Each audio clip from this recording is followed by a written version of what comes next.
لبيك اللهم لبيك لبيك لا شريك لك لبيك إن الحمد والنعمة لك والملك لا شريك لك. Assalamualaikum warahmatullahi wabarakatuh. Alhamdulillah. Alhamdulillahilladzi hadana li hadza wa ma kunna linahtadiya laula an hadana Allah. Asyhadu an la ilaha illallah wahdahu la syarika lah. Wa asyhadu anna Muhammadan abduhu wa rasuluh. Sallallahu alaihi wa ala alihi wasallam. Alladzi la nabiyya wa la rasula ba'dah. Wallahu ta'ala ya ayyuhalladzina amanu ittaqullaha haqqa tuqatih wa la tamutunna illa wa antum muslimun. Jemaah yang semoga senantiasa dirahmati oleh Allah. Alhamdulillah, marilah kita senantiasa memuja dan memuji Allah Subhanahu wa taala atas segala limpahan rahmat-Nya. Sampai saat ini kita masih diberikan kesempatan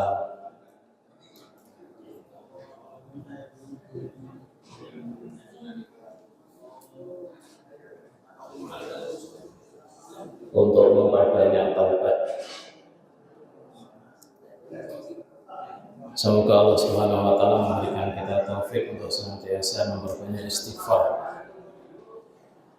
Karena kita sungguh akan sangat merugi apabila kesempatan-kesempatan yang telah Allah Ta'ala berikan ini masih saja kita sia-siakan. Karena pasti nanti penyesalan yang akan datang tatkala kita tidak memaksimalkan atau memanfaatkan kesempatan yang Allah Ta'ala berikan. Kita membicarakan tentang fadilah atau pelajaran-pelajaran di dalam ibadah haji. Tentunya kalau kita berbicara tentang fadilah haji atau keutamaan pelajaran yang ada di dalam syariat haji ini tentu banyak sekali, Pak ya. Dan insya Allah semuanya di sini sudah pernah haji semua, baik yang resmi ataupun yang ngoboy ya. Tapi insya Allah semoga semuanya diterima oleh Allah Subhanahu wa taala.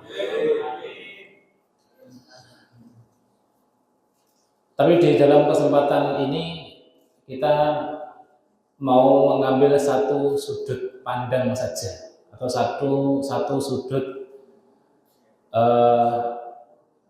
salah satu kacamata daripada pelajaran-pelajaran haji yang ada. Yang saya bacakan dari sebuah makalah, judulnya Ma'anil Aqidah min Khilali Faridatil Hajj, tentang pelajaran-pelajaran yang berkaitan terhadap penguatan akidah bagi seorang muslim di dalam ibadah haji ini. Kaum muslimin, ibadah haji merupakan salah satu pondasi dalam rukun Islam. Rukun yang keberapa, Pak? 5, yakin ya? Rukun 5, rukun yang kelima. Dan ini diakhirkan oleh Allah Subhanahu wa taala bukan tanpa hikmah. Karena ibadah haji ini bukan hanya sekedar gelar atau gelar haji saja. Bahkan kalau kita telusuri sejarah haji ini ternyata adalah pemberian siapa? Pemberian orang non-muslim, pemberian orang yang benci sama Islam, kemudian disematkan kepada orang-orang yang pulang haji sebagai tanda orang ini harus diwaspadai, jangan-jangan membawa pemikiran tentang kemerdekaan. Akhirnya ditandai yang sudah pernah haji itu dikasih haji. Sehingga mereka diwaspadai. Sehingga para pejuang nasional, ya, tokoh-tokoh nasional, para pejuang, para pahlawan kita, mereka itu lebih banyak memilih tidak menggunakan gelar hanya daripada menggunakannya. Di antara tokoh nasional, tokoh kemerdekaan yang sangat dikenal luas oleh dunia global atau internasional itu terkenal dengan nama Muhammad Nasir. Pernah dengar, Pak? Pernah dengar? Nggak pernah dengar ya?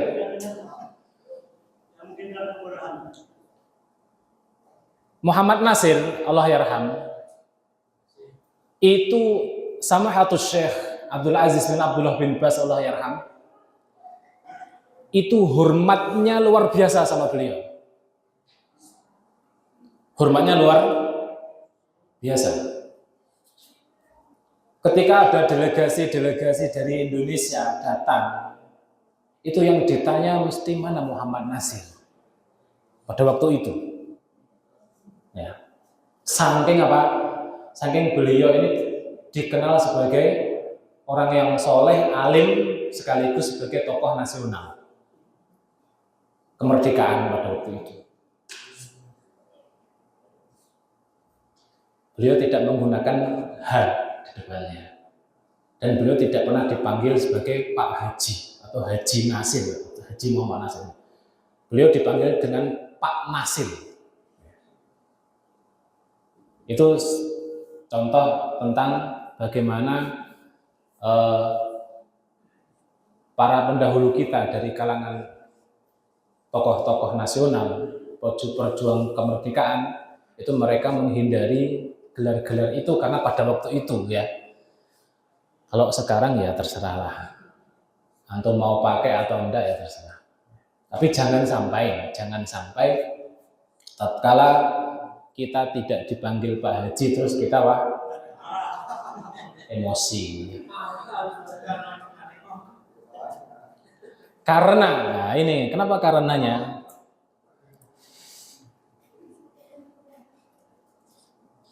Karena ibadah atau pelajaran yang terdapat di dalam ibadah haji, ya. Allah mewajibkan ibadah haji atas kaum muslimin karena di dalamnya terdapat hikmah yang agung dan manfaat yang banyak bagi manusia.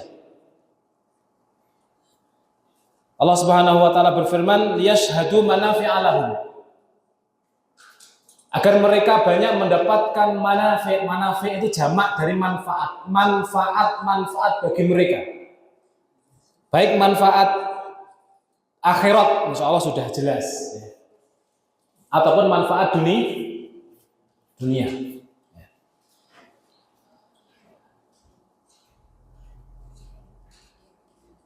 Di antara pelajarannya adalah yang pertama, belajar tunduk terhadap syariat Allah. At-taslimu wal inqiyadu li syar'illahi ta'ala. Ibadah haji ini mengajarkan kepada kita agar kita ini menjadi orang yang tunduk kepada Allah Subhanahu wa taala. Tidak banyak bertanya terhadap syariat. Sebagaimana kita butuh untuk selalu membiasakan akal dan jiwa kita untuk tunduk terhadap syariat Allah Subhanahu wa taala, maka kita akan dapat melihat pelajaran yang sangat baik dalam hal ketundukan tersebut pada kewajiban ibadah haji ini. Ketika jamaah haji berpindah dari tempat ibadah, ya, Allah Subhanahu wa taala berfirman, "Fala wa rabbika la yu'minuna hatta yuhaqqimuka fima shajara bainahum thumma la yajidu fi anfusihim harajan mimma qadaita wa yusallimu taslima." Haji ini mengajarkan kepada kita tentang sebagaimana kita ini seharusnya tunduk dan patuh terhadap Allah Subhanahu wa taala dan aturannya. Maka orang yang sedang berhaji, tatkala mereka tawaf di sekitar Ka'bah, tatkala mereka mencium Hajar Aswad, tatkala mereka melempar jumroh, tatkala mereka wukuf di Arafah, tatkala mereka mabit di Mina, tatkala mereka mabit di Musdalifah, semuanya itu karena melakukan perintah Allah. Maka jangan sampai bingung, Pak. Jamaah, jangan sampai bingung kalau ada orang tanya, lah itu umat Islam kenapa kok nyembah batu? Apa jawabannya, Pak? Hah? Allah perintahkan. Karena ada perintah.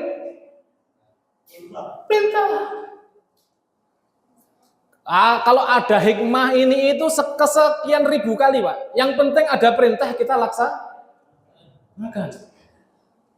Itu kaum muslimin itu buat apa itu mencium-cium batu hitam? Kenapa kita berusaha mencium Hajar Aswad?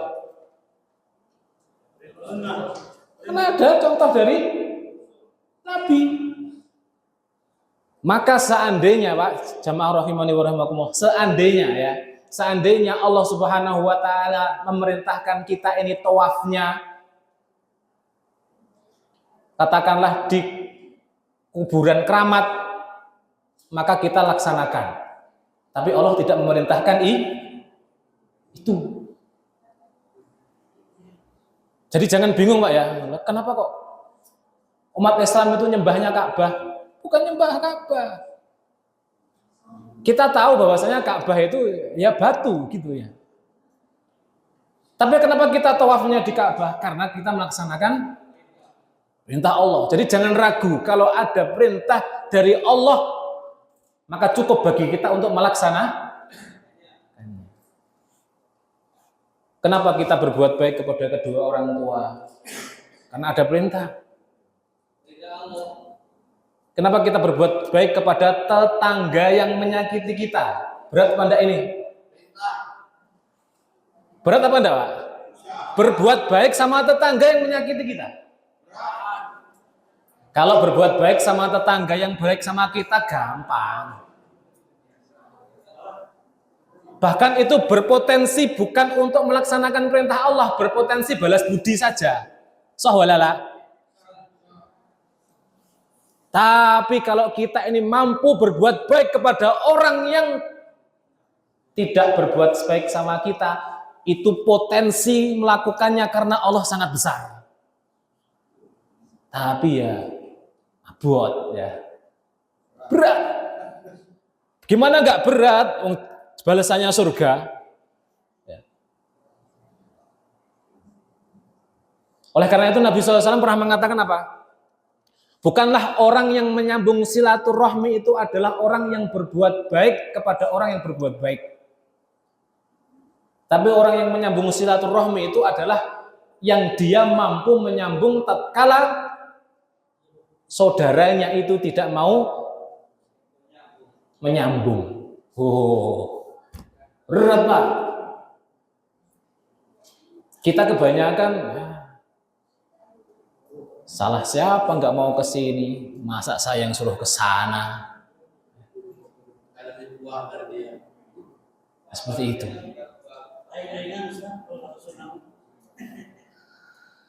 Jadi sekali lagi haji ini mengajarkan kita tunduk patuh terhadap syariat Allah Subhanahu wa taala.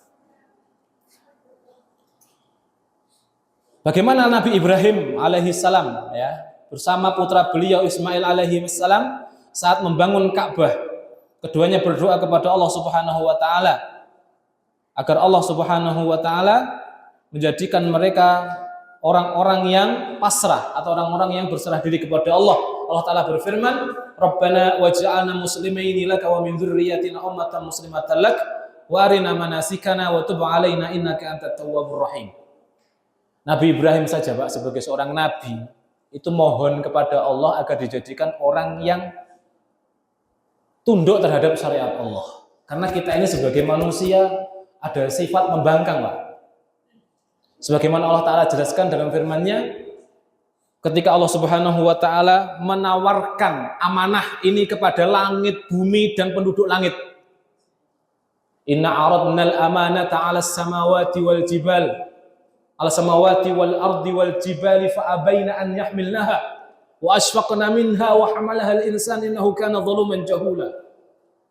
Tatkala Allah Ta'ala ini menawarkan amanah berupa syariat ini kepada langit-langit, kepada bumi-bumi, kepada gunung-gunung, tidak ada yang mau menerima. Karena apa? Karena merasa berat.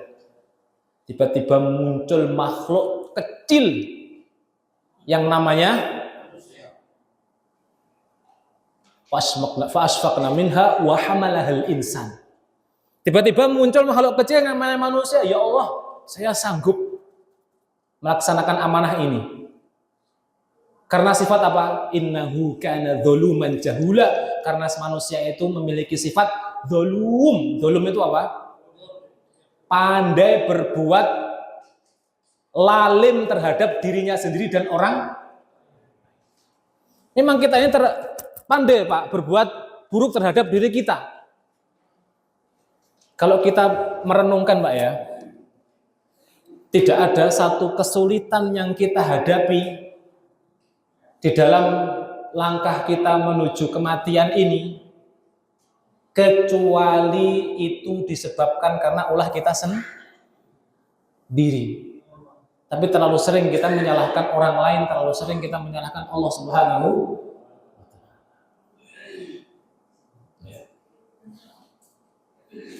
Tidak cukup dengan dzulum, tapi Allah Ta'ala katakan jahula. Manusia itu memiliki sifat jahul. Apa Pak jahul? Kalau jahil itu bodoh gitu ya. Tapi kalau jahul, sudah tahu salah, sudah tahu tidak bermanfaat baginya, tapi tetap itulah manusia. Maka Nabi Ibrahim alaihissalam, beliau sebagai seorang nabi itu mohon kepada Allah Subhanahu wa Ta'ala agar dijadikan orang yang taslim, agar dijadikan orang yang tunduk patuh terhadap syariat Allah. Demikian pula Nabi kita Muhammad sallallahu alaihi wasallam. Beliau itu tidak pernah meninggalkan satu doa ketika di akhir sholat sebelum salam. Apa itu doanya, Pak? Allahumma a'inni ala dzikrika wa syukrika wa husni. Ya Allah, tolonglah hamba. Ya Allah, tolonglah hamba untuk senantiasa bisa berzikir atau mengingatmu. Wa syukrika, dan tolonglah hamba ya Allah agar hamba bisa bersyukur kepadamu, senantiasa bersyukur kepadamu. Dan tolonglah hamba ya Allah agar hamba senantiasa bisa memperbaiki ibadah hamba kepadamu. Ini adalah Nabi Muhammad sallallahu alaihi yang sudah dijamin masuk surga. Dosanya sudah diampuni, baik yang telah lampau ataupun yang akan.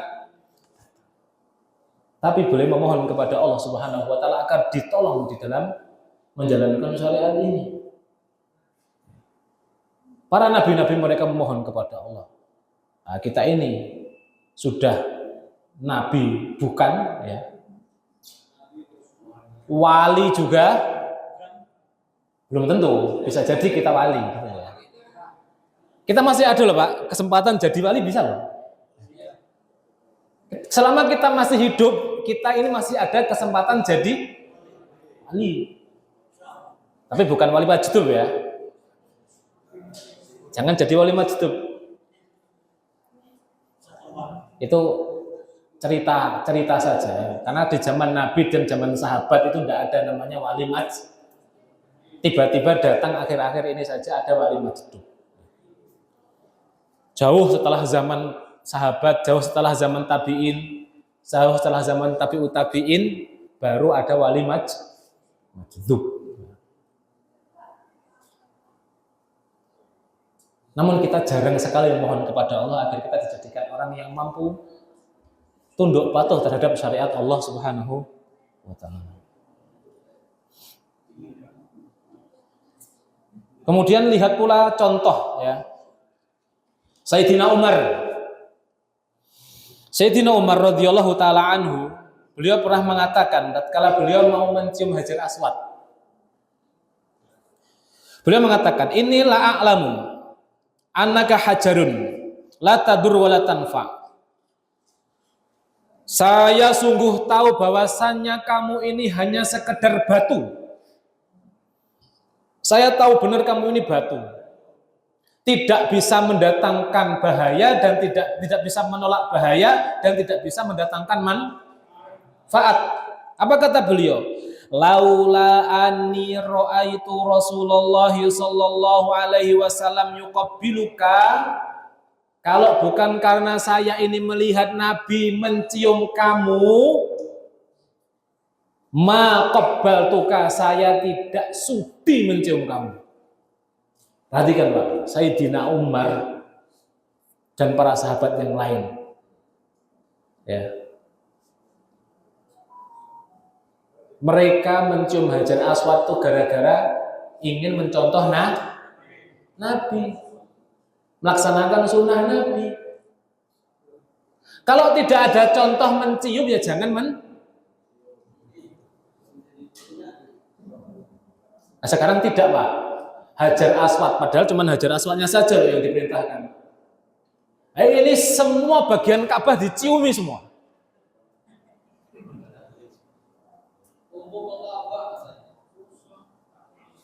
Ya mumpung sih, cuman adakah contoh gitu loh ya. Hati-hati loh ya. Kalau kita sampai melaksanakan sesuatu yang tidak pernah dicontohkan di dalam syariat ini oleh sang pembuat syariat, yaitu Allah Ta'ala, tidak pernah diperintahkan oleh sang pembuat syariat yaitu Allah, dan tidak pernah dicontohkan oleh sang pembawa syariat yaitu Nabi Muhammad Sallallahu Alaihi Wasallam, berarti kita tidak tunduk patuh. Ada masa cuman Hajar Aswadnya saja, berarti ada enggak terima. Masa cuman Hajar Aswadnya saja, masa yang lainnya enggak. Akhirnya apa? Kiswah hanya dianggap seperti Hajar Aswad, batunya dianggap seperti Hajar Aswad. Ya.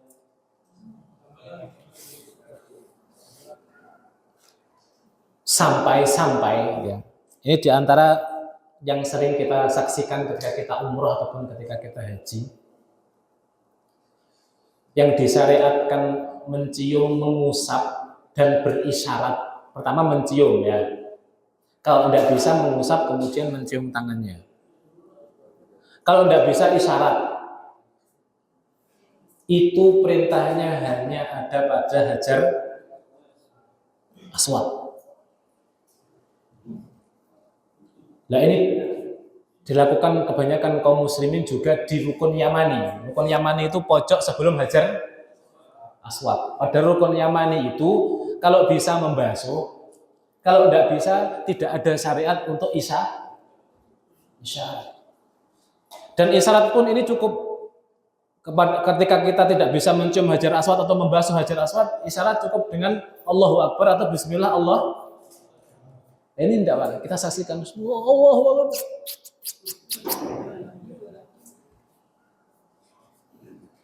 Apakah ini yang dinamakan tunduk patuh? Nah, ini namanya kita tambah-tambah kalau seperti ini. Kita tidak tunduk patuh. Makanya tunduk patuh itu tidak gampang.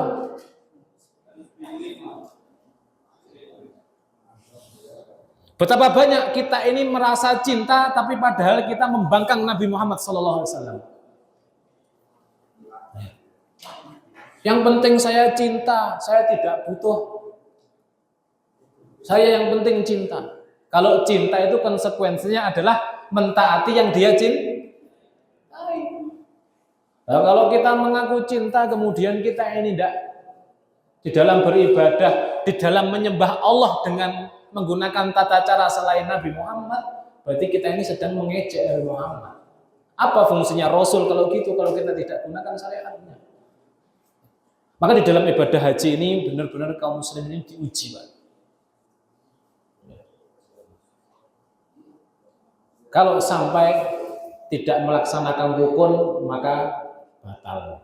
Kalau tidak sampai melaksanakan wajib, berarti harus bayar dam. Ya. Semuanya ada konsekuensinya. Bahkan para ulama mengatakan tidak ada sifat ibadah yang dijelaskan secara rinci langsung oleh Nabi Muhammad SAW seperti ibadah haji. Nabi SAW, beliau ketika di haji wada, beliau mengatakan khudhu anni manasikakum. Perhatikanlah kalian bagaimana aku berhaji dan ambillah tata cara haji sebagaimana yang aku contohkan. Karena pada waktu itu Bapak-bapak, Ibu-ibu, jamaah rahimani wa rahimakumullah, kita tahu syariat haji ini bukan mulai dari zamannya Nabi Muhammad SAW, tapi mulai dari zaman siapa? Nabi Ibrahim. Maka syariat haji ini turun-temurun sudah sejak zaman Nabi Ibrahim. Dan di zaman Nabi Muhammad SAW banyak orang melaksanakan haji tapi sudah keluar dari tata cara Nabi Ibrahim. Jadi ada versi haji orang Yaman misalkan, ada versi haji orang Persia, ada versi haji orang ini, ada orang ini, ada orang Arab, ada versi haji suku ini. Ya. Bahkan demi menyelisih, karena di antara kaidah syariat Islam itu adalah menyelisih syariat atau kebiasaan-kebiasaan orang musyrik ataupun ahli kitab terdahulu. Maka kenapa di antara 3 nusuk haji itu ada 3, ya kan Pak? Ada apa? Ada ifrat, yaitu niat haji saja. Kemudian ada kiron, niatnya nawaitunya itu apa? Menggabungkan haji sama umroh menjadi satu amalan. Jadi labbaik Allahumma hajjan wa umrah atau umrotan wa hajjan. Ya. Kemudian yang ketiga tamattu. Tamattu itu umroh di bulan-bulan haji, kemudian selesai umroh, kemudian tahallul menggunakan pakaian biasa. Ketika nanti masuk hari ke-8, dia mengambil ihram lagi untuk haji. Itu 3 macam nusuk haji. Yang pertama ifrat murni haji, kemudian kiron atau menggabungkan haji dan umroh. Yang ketiga tamattu, yaitu haji sendiri, umroh sendiri, haji sendiri. Para ulama berbeda pendapat apakah haji yang paling baik itu ifrat, kiron atau tamattu. Namun jumhur mengatakan tamattu sebagaimana dikatakan oleh Nabi SAW. Dan syariat Islam ini diantara maqasid terbesarnya adalah menyelisih syariat-syariat yang ada. Dahulu Pak, rahimani wa rahimakumullah, jamaah yang semoga senantiasa dirahmati oleh Allah. Orang-orang pada waktu zaman Nabi, orang-orang yang mereka berhaji itu meyakini tidak boleh mencampur antara haji dan umroh. Orang-orang jahiliyah itu keyakinan mereka tidak boleh mencampur haji dan umroh. Oleh karena Nabi SAW memerintahkan agar para sahabat yang ketika itu datang ke Mekah belum membawa hadi, belum membawa binatang sembelihan berupa kambing, itu oleh Nabi diperintahkan untuk tamattu, agar mereka umroh kemudian haji. Kenapa? Di antara maqasidnya, di antara tujuannya adalah menyelisih keyakinan yang ada pada waktu itu. Karena keyakinan pada waktu itu tidak boleh menggabungkan umroh sama syariat ini datang justru malah menganjurkan agar mengambil nusuk tamattu, yaitu ketika kita umroh kemudian haji. Tapi Nabi Muhammad SAW beliau belum sempat tamattu. Ya. Beliau itu hajinya adalah haji qiran. Karena beliau ketika datang ke Mekah, beliau sudah membawa hadiyu, sudah membawa sembelihan, atau sudah membawa kambing. Sehingga beliau niatkan, beliau ingin atau beliau melaksanakan nusuk qiron, menggabungkan antara umroh dan dari ketiga nusuk ini yang tidak pakai sembelihan atau tidak pakai haji itu adalah ifrad. Murni haji saja itu tidak menggunakan sembelihan. Coba Pak bayangkan, dari ketiga nusuk ini saja sudah sedemikian detailnya caranya Pak. Kita salah saja, salah melakukan niat, ya ini bisa fatal akibatnya. Atau kita ngambil misalkan qiron itu kan harus ada hadiunya, harus ada sesembelihannya. Kalau kita nggak ada hadiu, kemudian kita nggak bayar dam, kita berdosa. Semuanya ada aturannya yang sangat detail. Semuanya ini mengajarkan kepada kita harus kita ini tunduk terhadap syariat yang telah Allah dan Rasulnya tentukan. Ya.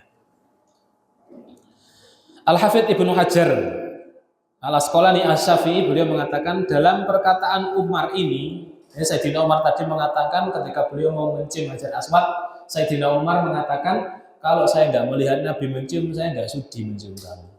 Karena saya paham kamu ini tidak membawa manfaat dan tidak membawa madhar.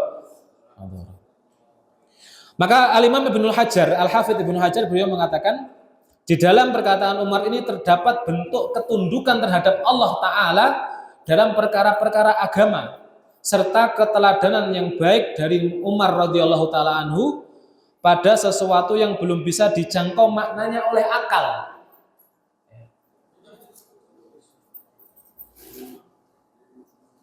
Hal ini juga merupakan kaidah yang agung dalam meneladani Nabi. Perhatikan Pak, ini yang ngomong adalah ulama sekaliber Al-Hafidz Ibnu Hajar Al-Asqalani. Beliau ini yang mensyarah kitab Sahih Bukhari. Pernah dengar ya Sahih Bukhari? Beliau ini mensyarah kitab Sahih Bukhari, syarahnya fenomenal. Mulai dari zaman dulu sampai sekarang diterima oleh semua kalangan masyarakat. Baik itu jamaah tablignya ataupun yang lain-lainnya, NU-nya, Muhammadiyahnya, ya, semuanya menerima syarah dari Al-Imam Ibnu Hajar rahimahullah ta'ala. Beliau mengatakan, di dalam contoh Sayyidina Umar ini, ya, ada kaidah yang agung dalam meneladani Nabi SAW dalam perbuatan beliau. Walaupun kita belum mengetahui hikmahnya. Justru inilah yang tingkat iman tertinggi. Kita harus perhatikan Pak. Tingkat iman tertinggi itu tidak membutuhkan pembuktian. Saya nggak beriman kalau nggak ada bukti. Itu bukan iman namanya. Itu bukan iman. Makanya dikatakan oleh Allah sebagai orang-orang yang beruntung itu siapa? Alladzina yu'minuna bil ghaibi wa yuqimunas salata wa mimma razaqnahum yunfiqun. Itu adalah orang yang beruntung. Orang yang beriman terhadap hal yang gaib. Jangan difahami gaib itu ya demit. Bukan itu. Itu diantara hal-hal yang gaib. Diantara hal yang gaib itu apa? Surga, neraka, pahala, janji-janji Allah. Semuanya itu adalah gaib. Mereka mengimani itu semua. Mereka melaksanakan sholat, melaksanakan zakat bagi yang sudah masuk kewajibannya. Kalau orang sholat karena pengen sehat, nah itu bukan sholat karena iman, bukan. Sehat itu bonus dari kita sholat. Makanya dikatakan oleh Allah sebagai orang yang ulaika humul muflihun, ya. Mereka itulah orang-orang yang beruntung, itu adalah orang yang melaksanakan syariat-syariat ini dibangun di atas keyakinan terhadap hal yang gaib. Surga, neraka, pahala, balasan dari Allah Subhanahu wa taala, janji kebaikan dari Allah. Semuanya itu adalah hal yang tidak bisa dijangkau oleh akal kita. Tapi itu hanya Allah taala berikan terhadap orang-orang yang yuqinun. Terhadap orang-orang yang yakin. Kalau tidak yakin, mamang bahasa Indonesia. ragu-ragu, ia nggak akan mendapatkan apa? Tidak akan mendapatkan janji Allah ini. Kemudian Imam Ibnul Qayyim Al-Jauziyah, beliau mengatakan, sesungguhnya pondasi ubudiyah, penghambaan diri dan keimanan kepada Allah serta kitab-kitab dan para rasulnya dengan berserah diri, menerima semua dan tanpa bertanya-tanya tentang detail hikmah dalam masalah perintah, larangan maupun hal yang disyariatkan. Jadi bukan termasuk hal yang disyariatkan, Pak. Kita mencari hikmah. Kita dapat hikmah, alhamdulillah, semakin memperkuat iman kita. Jangan kita berjalan gara-gara kita setelah mendapatkan pembuktian, setelah kita mendapatkan hikmah. Itu namanya bukan beramal di atas keimanan. Hati-hati.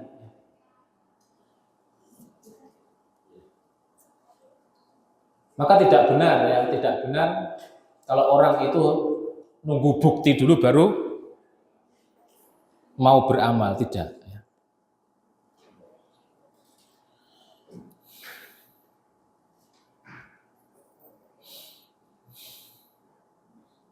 Baik. Kemudian hikmah selanjutnya adalah semangat di dalam menegakkan tauhid, iqamatut tauhid. Ya, inna hadhihi asy-sya'irah al-'azimah qa'imatun 'ala tajridit tauhid lillahi wahdahu la syarikalah. Sesungguhnya syariat yang agung ini, yaitu syariat haji, berdiri tegak di atas pemurnian tauhid kepada Allah Subhanahu wa taala. Allah Subhanahu wa taala berfirman, wa id bawwa'na li Ibrahim makanal bait alla tusyrika bi syai'an. Maka dan ingatlah tatkala kami memberikan tempat kepada Ibrahim di tempat Baitullah dengan mengatakan, janganlah kamu mempersekutukan sesuatu pun dengan aku, dan sucikanlah rumahku ini bagi orang-orang yang tawaf dan orang-orang yang beribadah dan orang-orang yang rukuk dan sujud. Allah pun melarang dari perbuatan syirik. Pak, Nabi Ibrahim nabi, jamin masuk surga Anda? Yakin dijamin, karena dia seorang nabi. Kalau ada nas itu apa? Kepastian dari Allah tentang orang-orang yang dijamin masuk surga, maka kita tidak boleh ragu sedikit pun. Orang-orang yang dijamin masuk surga itu siapa? Para nabi yang pertama, para rasul, para nabi. Ya. Kemudian orang-orang yang mengikuti mereka. Kemudian di dalam hadis-hadis 10 sahabat yang dijamin masuk surga, diantaranya adalah Sayyidina Abu Bakar, Umar, Utsman, Ali, ya, Abu Ubaidah ibn Jarrah dan yang lainnya, Bilal ibn Rabah. Maka kalau ada ketetapan dari Allah dan Rasulnya tentang orang-orang yang dijamin masuk surga, kita tidak boleh ragu, karena itu iman. Kalau kita ragu, maka kita meragukan Allah dan meragukan karena itu kabar datang dari Allah dan dari Demikian juga kalau ada ketetapan dari Allah dan Rasulnya tentang orang-orang yang dijamin masuk neraka, maka kita juga tidak boleh seperti Fir'aun. Fir'aun dijamin masuk neraka enggak? Kita harus yakin. Jangan sampai, oh ya Fir'aun kan baik, sudah nolong Nabi Musa. Kalau tidak ditolong sama Fir'aun, tidak ada kitab Taurat. Mulailah setan meragukan kita. Oh iya, jangan-jangan Fir'aun ini sudah tobat.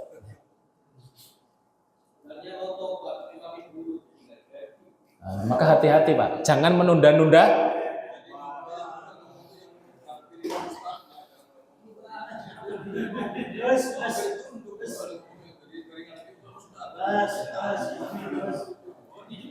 Gak apa Pak.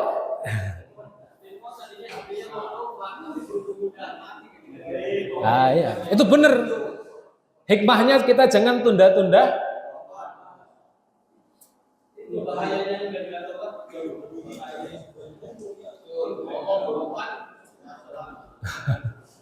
Tayyib. Jadi Itu, kita jangan ragu terhadap orang yang telah Allah Ta'ala tetapkan masuk surga. Demikian pula kita tidak boleh ragu terhadap orang yang telah Allah Ta'ala tetapkan masuk neraka. Demikian pula kita tidak boleh mendahului Allah dan Rasulnya. Apa maksudnya mendahului? Ini ada orang nampaknya soleh. Di hidupnya dia punya kesaktian. Kalau kata orang Jawa itu mandi, Pak. Keramat. Ngomong jadi. Kemudian dia meninggal.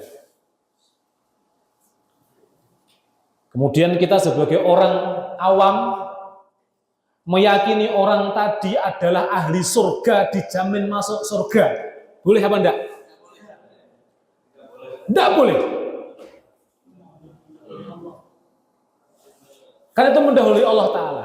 Karena orang yang keramat itu bukan hanya orang soleh saja, Pak. Dukun itu juga banyak yang keramat. Soheh. Tukang sihir itu juga banyak yang keramat. Orang yang punya kesaktian ini dan itu melipat gandakan uang, ada enggak? Apa itu kita anggap wali? Jangan, Pak. Ya. Hatta orang itu banyak orang meyakini bahwasanya dia itu adalah waliullah. Maka jangan sekali-kali kita meyakini orang itu ahli surga kecuali telah ditetapkan oleh Allah dan Rasul. Naudzubillah, Pak. Kita banyak ya, saudara-saudara kita ini, ya Allah kumpulkanlah saya nanti di akhirat dengan fulan-fulan, dengan fulan-fulan, dengan ustadz fulan, dengan padahal belum tentu dijamin masuk.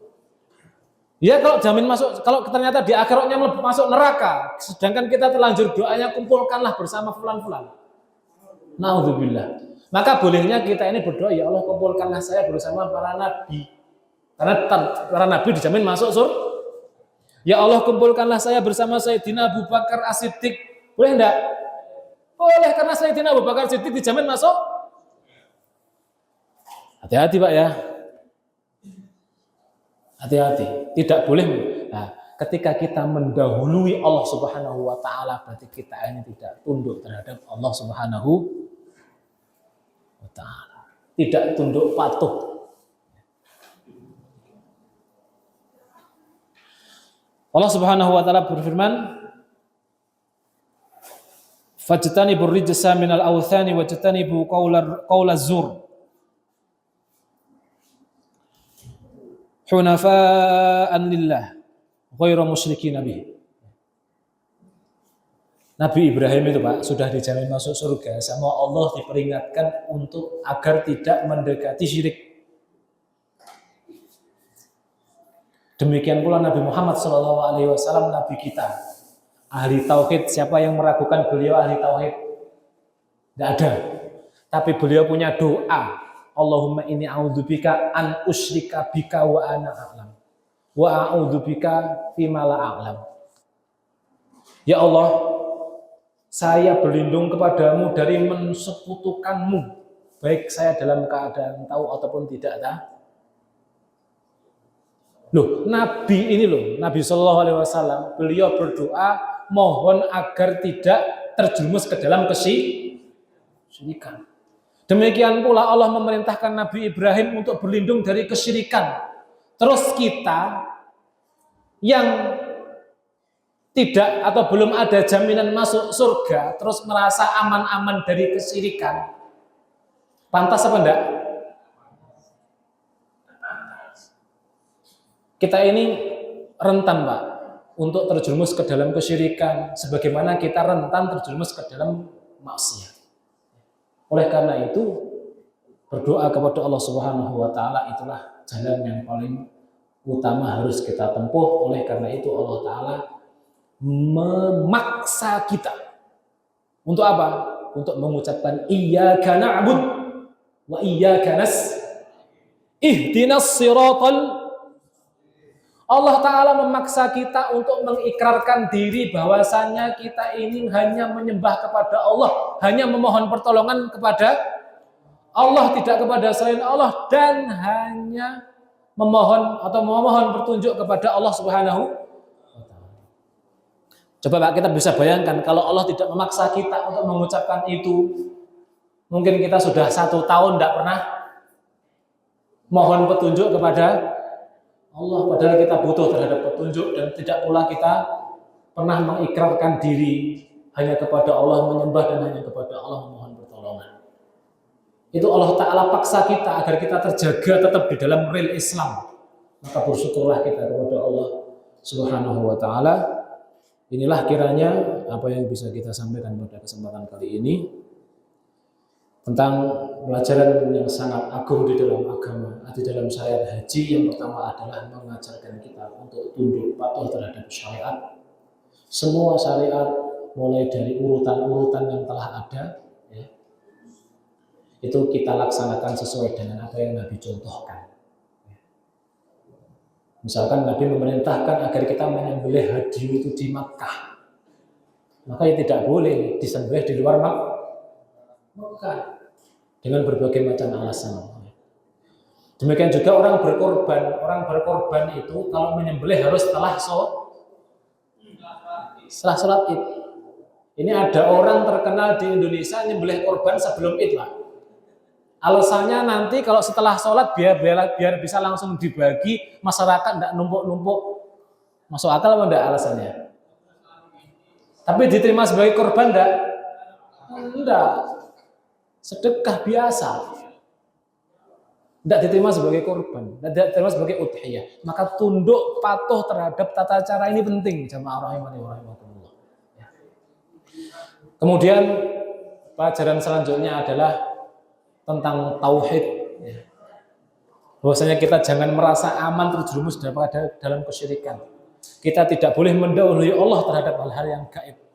Dan amalan-amalan kita ini tingkat tertingginya adalah dibangun di atas keimanan terhadap hal-hal yang kita tidak mengetahuinya, yaitu hal-hal yang gaib seperti pahala, surga dan neraka.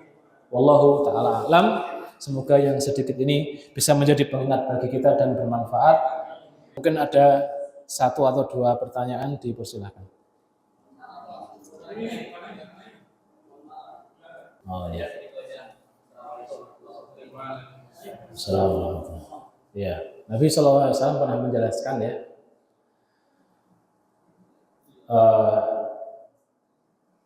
di antara tanda-tanda kiamat itu nanti ada angin yang lembut yang akan mencabut setiap nyawa orang-orang yang memiliki keimanan, walaupun imannya itu sebesar dzarrah. Sebesar dzarrah itu tafsirnya banyak, Pak. Di antara tafsirnya adalah debu yang kelihatan ketika ada sinar masuk itu ya. Kemudian semut kecil itu juga diterjemahkan sebagai dzarrah banyak, tapi intinya menggambarkan sesuatu yang sangat sedikit. Para ulama mengatakan ya, keimanan sebesar ini itu adalah tidak masuk ke dalam ranah, kan kalau kita sebagai orang yang dalam keadaan normal, kita meyakini bahwasanya iman itu yazid wa yanqus, iman itu bertambah dan berkurang. Bertambah ketika melaksanakan ketaatan dan berkurang ketika maksiat. Itu keyakinan kita. Tapi dalam ranah iman sebesar biji dzarrah ini tadi, atau kita sering katakan sebagai sebesar biji sawi, itu ranahnya bukan ranahnya penilaian manusia, tapi itu adalah ranahnya bagaimana nanti Allah Subhanahu wa Ta'ala mengakui itu sebagai keimanan dia atau bukan. Jadi belum tentu ya, orang yang kelihatannya dohirnya itu adalah soleh, rajin, ternyata Allah memandangnya itu bukan sebagai bentuk keimanan, tapi ada orang yang mereka itu berbuat dosa. Tapi di tengah malam, fi jaufil lail, kata Nabi SAW, di tengah malam dia menangis, menyesali perbuatannya. Ya. Justru itulah yang dianggap oleh Allah Subhanahu wa taala sebagai iman. Maka kita ini sebagai manusia, Pak, tidak bisa menyandarkan diri terhadap apa yang kita lakukan. Semua yang kita lakukan ini adalah dalam rangka berharap kita ini benar berimannya di hadapan Allah Subhanahu wa taala. Oleh karenanya di dalam setiap melakukan apa yang kita lakukan dari ibadah itu harus benar-benar diyakini ini ada perintah dan contoh dari Nabi. Itulah mengapa kita harus benar-benar selektif di dalam amal, Pak. Karena kalau kita amal sebanyak apapun, wiritan sebanyak apapun, tapi tujuannya ujung-ujungnya adalah karena kita menginginkan dunia, naudzubillah. Ya, bagaimana bisa dikatakan itu sebagai iman? Mungkinkah itu dikatakan sebagai iman? Mungkin apa, Pak? Saya mau ngamalkan Al-Fatihah agar saya Al-Fatihah 1000 kali misalkan. Agar rezekinya lancar. Tapi ditanya, pernah nggak Nabi melaksanakan atau memerintahkan atau mencontohkan Nabi membaca 1000 Fatihah fadilahnya agar kaya?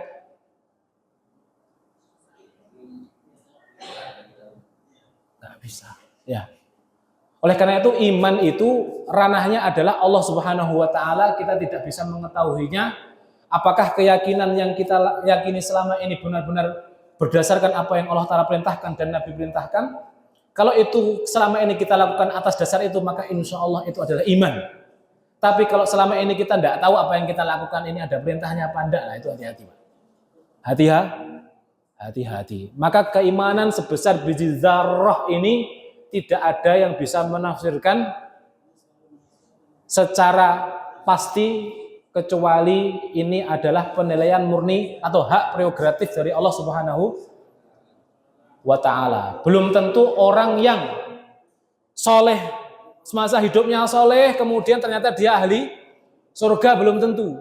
Tapi kita hanya berharap usaha-usaha ini nanti menjadikan kita mudah di dalam sakaratul maut, dan barang siapa sakaratul maut dia hadapi dengan berbaik sangka kepada Allah, maka itulah adalah iman dan husnul khotimah. Oleh karena itu sebagian saja, Pak, ya. Sebagian para ulama mengatakan iman itu, aslul iman itu adalah senantiasa berbaik sangka kepada Allah. Selama itu ada dalam diri kita, maka insya Allah iman itu ada dalam diri kita. Ya. Berbaik sangka. Saya sudah ditakdirkan menjadi seorang pemabuk, maka itu bukan berbaik sangka. Itu berburuk sangka kepada Allah. Ya.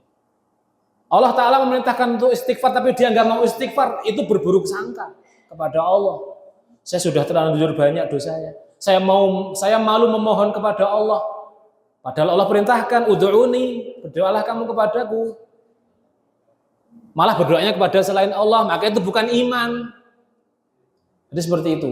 Anggapan-anggapan tentang Allah yang negatif itu semuanya adalah keluar dari iman, dan segala kebaikan itu adalah kebaikan kita, prasangka kita kepada Allah itu adalah aslul iman. Sehingga dikatakan oleh sebagian ahlul ilmi, orang yang husnul khotimah itu adalah orang yang mati dalam keadaan berbaik sangka kepada. Tapi ini tidak mudah, Pak. Ada orang sudah sehat 40 tahun, kemudian diuji sakit 1 tahun sampai dia meninggal. Ya Allah, dia ngeluh terus selama dia sakit tuh, dia mengeluh, ya Allah, cobaan apa yang mau. Ini sudah berburuk sangka kepada Allah. Demikian Pak, sulitnya menjaga hati ini agar tetap berbaik sangka kepada Allah Subhanahu wa taala. Maka itu Pak ya, berbaik sangka kepada Allah dalam keadaan apapun itu adalah aslul iman. Semoga bisa menjawab Pak ya. Jadi berbaik sangka kepada Allah Subhanahu wa taala. Dan di antara konsekuensi berbaik sangka kepada Allah, apa yang Allah taala perintahkan itu semuanya adalah baik. Kalau saya berbaik sangka kepada Allah tapi disuruh sholat tidak mau sholat, disuruh istighfar tidak mau istighfar, maka ini berbaik sangka apa? Prasangkanya saja berbaik sangka gitu. Tapi dia nggak berbaik sangka sama sekali kepada Allah, karena ketika dia diperintah oleh Allah nggak mau. Itu tipu daya syaitan, ya. Tipu daya syaitan. Allah Taala kan Maha Pengampun, itu tipu daya Pak. Ya. Wallahu taala alam. Sudah jam 9, jam 10. Ya, cukup insya Allah. Kurang lebihnya mohon maaf. Apabila ada kata-kata yang tidak berkenan, saya juga mohon maaf. Dan apabila ada benarnya itu datang dari Allah Subhanahu wa taala semata, dan apabila ada kesalahannya itu datang dari saya pribadi dan dari ketergelinciran yang disebabkan oleh syaitan. Aqulu qouli hadza astaghfirullah li wa lakum wa li sa'iril muslimin min kulli dzamb innahu huwal ghafurur rahim. Subhanakallahumma wa bihamdika asyhadu an la ilaha illa anta astaghfiruka wa atubu ilaik. Assalamualaikum warahmatullahi wabarakatuh.